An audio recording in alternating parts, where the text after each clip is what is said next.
Hay una frase muy famosa y que últimamente se pone más de moda por los tiempos que estamos viviendo, que quiero que opines si crees que es verdad o es mentira. Tiempos difíciles crean hombres fuertes y tiempos fáciles crean hombres débiles. ¿Crees que eso es así? No siempre. No siempre. Creo que hay un... Depende de cómo de débiles sean los débiles y cómo de fuertes sean los fuertes. Quiero decir, es imposible predecir.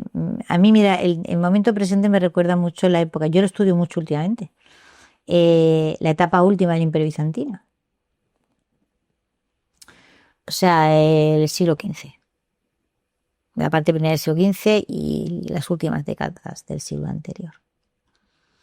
¿Y en qué estaban los griegos? Mientras tenían sus fronteras cada vez más comprometidas y los barrios alrededor de lo que era el perímetro amurallado de la ciudad ya prácticamente controlados por los turcos, pues discutiendo el sexo de los ángeles. De ahí viene no es ninguna tontería, es que es verdad, ¿entiendes? Entonces, hay veces que ante las dificultades hay una reacción. Los rusos, por ejemplo, tuvieron una crisis bestial en los 90, ¿no? Pero brutal, dábamos por muertos. Todo el mundo daba por muerto aquello, yo no, pero todo el mundo daba por muerto el poder ruso y no, consiguieron rehacerse y ahí está, otra vez jugando en primera, ¿no? En el caso de los griegos, el Imperio Bizantino, pues no. Es decir, era un imperio que había durado muchísimo tiempo, había sido muy estable, estaban muy acostumbrados a tener una vida cultural y una vida muy... No fueron capaces de afrontar aquello, no pudieron, ¿entiendes? Pero es que los turcos que venían bajando de la estepa tenían los colmillos muy afilados y ellos ya llevaban muchísimo tiempo viviendo en un mundo muy suave, que si quieres, ¿no? Entonces, esto es impredecible, en realidad, ¿no? ¿Quién iba a pensar que los rusos iban a levantar cabeza? Pues han levantado cabeza. Yeah. Te guste o no. Esto no tiene que ver con el gustar. A mí me hace mucha gracia porque yo algunas veces cuando explico esto, no es que tú es que eres muy prorrusa. Yo no soy prorrusa ni antirruso. Me limito a constatar un hecho. ¿O no? Claro. ¿Están los rusos otra vez jugando en primera división de la historia o no? ¿Hay que tenerlos en cuenta para todo? ¿Sí o no? Sí, ¿no? Pues ya está, esto es lo que hay.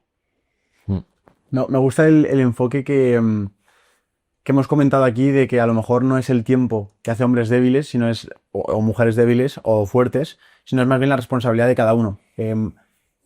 Estamos en un momento en el que somos más conscientes de nosotros mismos, tenemos más responsabilidad o nos sentimos más responsabilidad. Es decir, podemos tener esperanza de la sociedad actual, sobre todo de la juventud, de esas personas que después son las que se pelearían por un país, después son las que crean proyectos o movimientos que hacen que cambien las culturas. ¿Podemos confiar en esta situación actual, en esta sociedad? ¿Tú a qué te refieres? ¿A España? ¿A Europa? ¿Al mundo occidental? ¿A qué te refieres? Porque son muchas cosas. Porque no se puede dar una opinión de todo, ¿no? Yo no puedo dar una opinión de todo. Es decir, la primera gran cuestión que tienes que plantearte es que colocados en situación de necesidad, de extrema necesidad, nunca sabes qué capacidad de reacción tiene aquel que está siendo muy afectado. Claro. Nunca la sabes, no la puedes medir. Hay casos de reacciones espectaculares. O sea, ¿quién iba a decir que China iba a levantar cabeza? Yeah. O sea, o sea, nadie en el mundo, ahí sí que todo el mundo in albis completo. O sea, nadie hubiera supuesto en 1980-85 que China iba a ser lo que ahora es. ¿En cuánto tiempo? Pero todas las expansiones son rápidas. ¿Vale? ¿Quién le iba a imaginar? Nadie. Todo lo más que hubieran conseguido medio rehacer el país y permanecer ahí en su mundo aislado, en el que ellos han tendido a permanecer, porque China, digamos, ha tendido a ser muy aislacionista a lo largo del tiempo.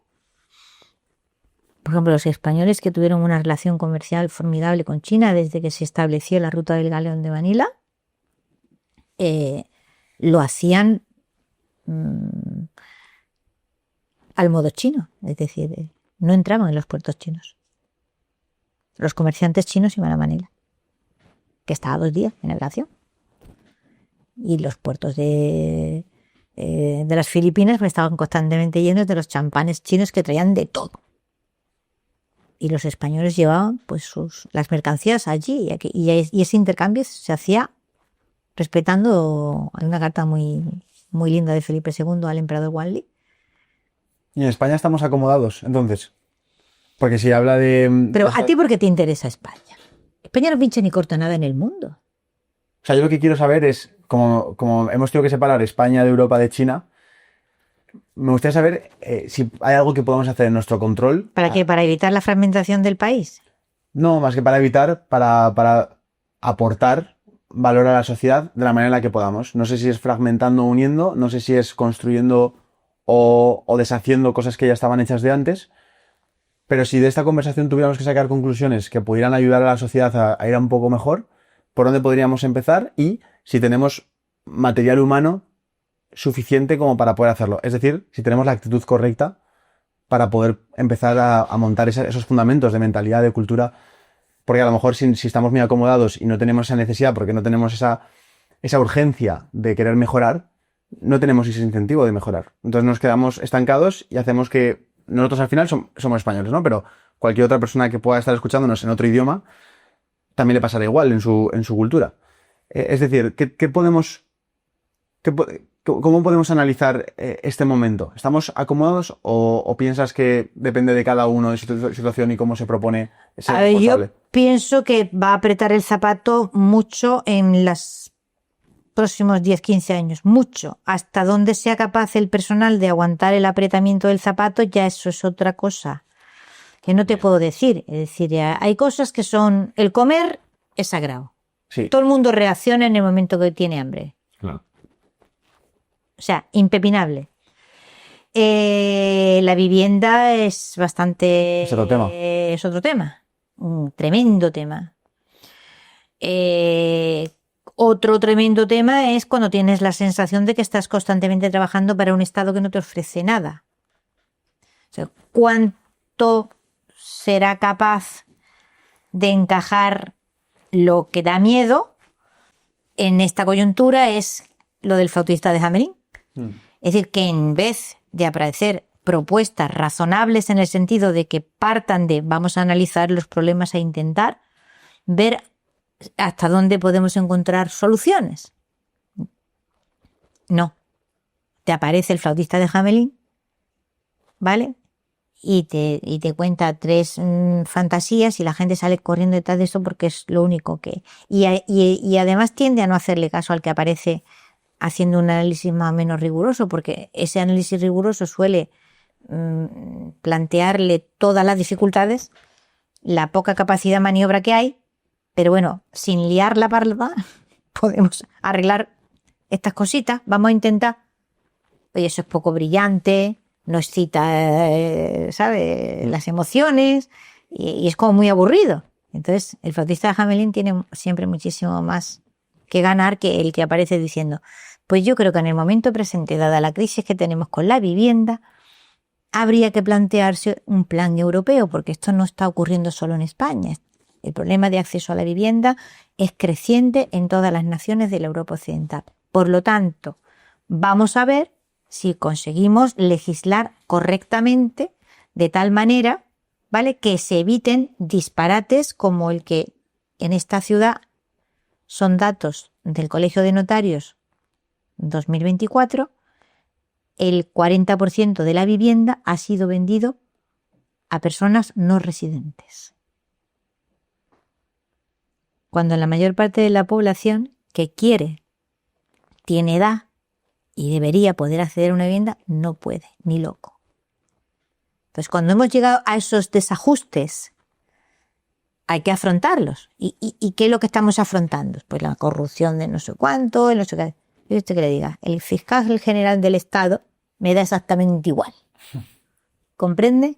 Es una anécdota en un mar de corrupciones. Yeah. Pero que el 40% de la vivienda en un territorio la adquiera personal no residente, provocando un problema de inflación en un asunto que es de primera necesidad, de tal envergadura. Eso es un hecho. Eso es un hecho incuestionable. Y es un hecho aún más incuestionable que ni el ayuntamiento ni la Junta de Andalucía, ni el Gobierno de la Nación, ni la Unión Europea ve sumando instancias de poder. ¿Vale? Deben de estar tocando la mandolina. Cuando no se dan cuenta, ¿vale?, de que aunque solamente sea en defensa propia, a esas situaciones hay que acudir. O te encontrarás con un flautista de Hamelin y la liará parda, ¿no? En otros contextos históricos parecidos, es decir, que la persona que vive en el país sufre tanto de vivienda, de situación económica, ¿qué suele pasar? Porque antes has comentado que tú no ves solución a estas cosas. Imagino que verás una explosión, verás algo que o te la come el vaso, o te la gota el vaso, colme la gota al vaso y se vaya todo. ¿Por dónde ves que puede explotar esto? Pues a ver, ¿por dónde veo? Pues lo que te digo antes. Quiero creer, pero no quiero engañarme mucho a mí misma. Me gustaría pensar ¿Qué solución? que apretando la tuerca hasta un cierto punto va a haber una reacción. Una reacción en la búsqueda de soluciones. Claro. ¿Vale? No una reacción en la explosión de populismos, de tendencias enloquecidas, ¿sabes? Prometiendo el paraíso en la tierra y que en cuanto nosotros ganemos aquí se va a... Horror de los horrores. Eso me da un pánico tremendo porque estamos en el ambiente en el que esas semillas pueden perfectamente prosperar. Yeah.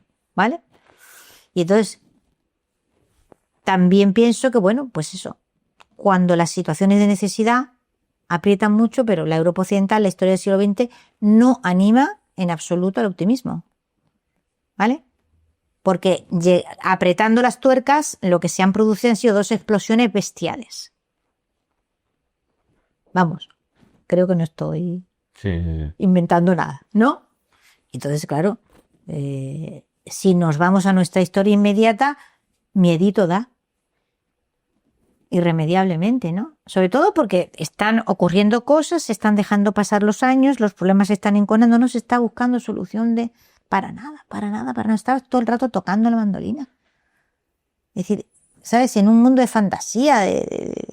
Ayer pasaba y uno de los sindicatos de clase más... ¿Cómo era la pancarta? No sé qué, de la inclusión y tal. Digo, madre de Dios. La pérdida de poder adquisitivo enloquecida. La inflación enloquecida. El acceso a la vivienda imposible. ¿Dónde estáis vosotros? Que sois los sindicatos de clase. ¿Dónde estáis? Ya estamos con problemas súper primermundistas. Esto no anima, uno se quiere animar, pero no, es difícil que, en fin, que uno pueda regar la macetilla del optimismo y te sale un edáneo. La cosa está bastante difícil. Por entender Pero dentro de lo que hay, Europa podía aceptar su situación, ¿vale?, en segunda división, ¿vale?, y llevarla bien. El problema es que no lo está haciendo. O sea, el problema es que no está haciendo nada a favor de sí misma. Ahí nos duele. Es decir, no habiendo poder hegemónico, toda la Unión Europea es un invento de los Estados Unidos, que la crea porque en un momento determinado lo necesita. Lo necesita para ser, digamos, el contrapunto de un enorme poder soviético que está al otro lado. Necesita reconstruir Alemania, que es lo único que le va a permitir, frontera con frontera prácticamente, tener ahí una fuerza de choque si en un momento dado la necesita, etcétera, etcétera. En esa coyuntura nace la Unión Europea. Bueno, pero ya está, ya existe. Vale. Con más o menos acierto, esto ya está. Con muchos problemas. Con algunos errores estructurales brutales, como es tener una moneda única sin un sistema tributario común, que eso es suicida. Y, por lo que parece, sin la menor intención de arreglar el problema. O sea, lanzas la moneda y la haces funcionar en todo el territorio. Y yo pensaba, ingenuamente, que lo siguiente que había era cómo vamos a armonizar, ¿vale?, el sistema tributario de tal forma que sea convergente. O sea, es que no puede haber una moneda única con un montón de sistemas tributarios porque automáticamente unos países se van a convertir en parasitarios de otros. Claro. Pero vamos, eso es de primero de economía. Nuestros padres nos cuentan la anécdota de que lo que antes se compraba con las pesetas, de repente llegó el euro y todo como que se triplicó o cuatriplicó del valor. Pero eso es una anécdota menor con respecto al hecho de que, vamos a ver, ¿qué pasa con la deuda soberana? ¿Qué pasa con los préstamos? Hay territorios en la Unión Europea que son paraísos fiscales, pero ¿cómo no se va a ir la gente a radicarse ahí? ¿Cómo no lo van a hacer?